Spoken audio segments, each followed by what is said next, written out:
여러분, 안녕하세요. 시니어 분들에게 유익한 정보를 전하는 현명한 생활정보관입니다. 오늘은 많은 분들이 궁금해하시는 기초생활수급자 생계급여 소식을 전해드리겠습니다. 요즘 인터넷이나 유튜브에서 생계급여 월 198만원, 1인 가구, 2인 가구 자동 지급 이런 말들 많이 보셨을 텐데요. 과연 이게 사실일까요? 지금부터 팩트 확인을 해드리고 생계급여의 정의, 실제 사례, 전문가의 의견, 장단점, 그리고 자주 묻는 질문까지 알기 쉽게 풀어드리겠습니다. 영상 시청 전 구독과 좋아요를 눌러주시면 큰 힘이 됩니다. 영상 맨 마지막에는 자주 묻는 질문에 대한 답변도 준비하였으니 영상 끝까지 시청하셔서 유익한 정보 얻어가시길 바라겠습니다. 먼저 생계급여가 무엇인지부터 살펴보겠습니다.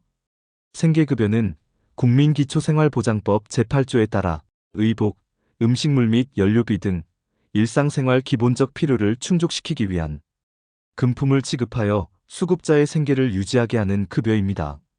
선정 기준은 부양의무자가 없거나 부양의무자가 있어도 부양 능력이 없거나 부양을 받기 어려운 사람이나 가구의 소득 인정액이 생계급여의 선정 기준 이하인 경우 재산, 소득 외 기타 법령상 생계보장을 받고 있는지 여부 등 여러 요인 고려됩니다. 부양의무자 기준 폐지 여부에 대해서는 생계급여의 부양의무자 기준은 2021년 10월에 폐지되었습니다. 다만 예외적으로 부양가족의 소득이 매우 크거나 재산이 많으면 제외되는 경우가 있습니다. 선정기준 비율은 2025년 기준 생계급여 수급자 선정 기준은 기준 중위소득의 32% 이하 가구입니다. 월 198만원 자동지급 주장에 대하여 정부 및 복지부 공식 발표 자료에는 1인 가구, 2인 가구에 대해 생계급여 월 198만원을 자동지급한다는 내용이 확인되지 않았습니다. 현행 생계급여 수준, 선정기준, 지급액 구조에서 보면 그 정도 액수는 현재 기준으로는 지나치게 높다는 평가가 많습니다. 예로 보건복지부의 생계급여 선정 및 급여 기준표에 따르면 2024년, 2025년 기준 중위소득의 32% 이하 가구에게 지급되는 생계급여의 최저보장 수준이 가구 구성원 수에 따라 달라진다라고 얘기하고 있습니다. 그래서 자동으로 198만원이 지급된다는 발표는 공식 통계나 법령, 재정 여건 상 부합하지 않습니다.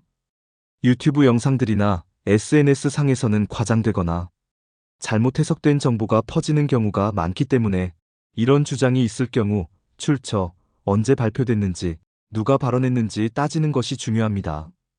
요약하면 국민기초생활보장제도의 한 종류로 생계에 필요한 최소한의 금전적 지원, 의복, 음식, 연료, 기타 기본 생활비용을 포함합니다. 선정 기준은 소득 더하기 재산, 소득 인정액 더하기 부양의무자 기준, 현재는 폐지됨 등을 감안합니다. 지급액은 생계급여 최저보장 수준, 선정기준 빼기 가구의 소득 인정액입니다. 예를 들어 1인 가구로 아무런 소득이 없고 재산도 거의 없는 경우 기준 중위소득의 32% 이하라면 생계급여 대상입니다. 지급액은 선정기준액 빼기 인정소득액이므로 거의 전체 선정기준액에 가까운 금액을 받게 됩니다. 다른 예는 노인 1명 더하기 배우자 또는 자녀 등 월 소득이 조금 있고 작은 재산이 있고 이것들이 소득 인정액 계산에 포함됩니다. 그러면 생계급여는 그 소득 인정액을 뺀 만큼 지급됩니다. 예컨대 선정 기준이 125만원이라면 소득 인정액이 40만원이면 급여액은 약 85만원입니다. 조건부수급자는 근로능력이 있는 사람 중 자활 참여 등의 조건을 이행해야 수급자로 인정되는 경우가 있습니다. 이런 경우 이행 여부에 따라 지급 중지 가능성이 있습니다. 전문가들은 생계급여 제도가 최저생활을 보장하는 안전망이라는 점에서 매우 중요하다고 말합니다. 특히 고령화 사회에서 노인 빈곤율이 높은 우리나라에서는 꼭 필요한 제도죠. 다만 예산 부담이 크고 물가 상승을 따라가지 못한다는 한계도 지적됩니다. 또한 신청을 모르거나 서류 준비가 어려워서 혜택을 못 받는 분들도 여전히 많다고 합니다. 장점부터 보면 첫째로 기본적인 의식주를 보장받을 수 있고, 둘째로 복지 사각지대를 줄이며, 셋째로 사회적 형평성을 높여줍니다. 반대로 단점으로는 국가 재정 부담이 크고 신청 절차가 복잡하며 일부는 의존성이 생겨 자활 의지가 약해질 수 있다는 점이 있습니다. 자동지급이란 무엇인가요? 현재 공식적으로 생계급여를 자동으로 지급한다는 시스템은 없습니다. 신청 절차가 있고 수급자 판정이 되어야 하고 매달 은행 계좌로 입금됩니다. 자동이라는 말이 나오는 경우는 자격 변동이 없으면 수급자 자격이 유지되어 매달 계속 지급된다는 의미로 과장되었을 가능성이 있습니다. 198만 원 맞는 금액인가요? 현재 공식 생계급여 급여 수준과 비교해 볼 때 월 198만 원은 가구 구성원 수, 지역, 생활비 등을 고려해도 일반적인 생계급여 액수보다 훨씬 높은 수치입니다. 어떤 영상이나 글에서 198만 원이란 수치를 언급한다면 그것이 생계급여 더하기 다른 복지급여를 합한 것인지 또는 잘못 계산된 것인지 확인이 필요합니다. 어떤 사람은 생계급여 못 받는가요? 소득 인정액이 기준을 초과할 경우, 재산이 너무 많거나 자동차 등 자산 기준 초과할 경우, 부양 의무자의 소득 재산이 매우 높거나 법률상 생계보장 받고 있는 경우 등 제외 조항이 있습니다. 시설 거주자, 특정 법령상 보장을 받는 경우 등 따로 규정이 있습니다. 신청하려면 어떻게 하나요?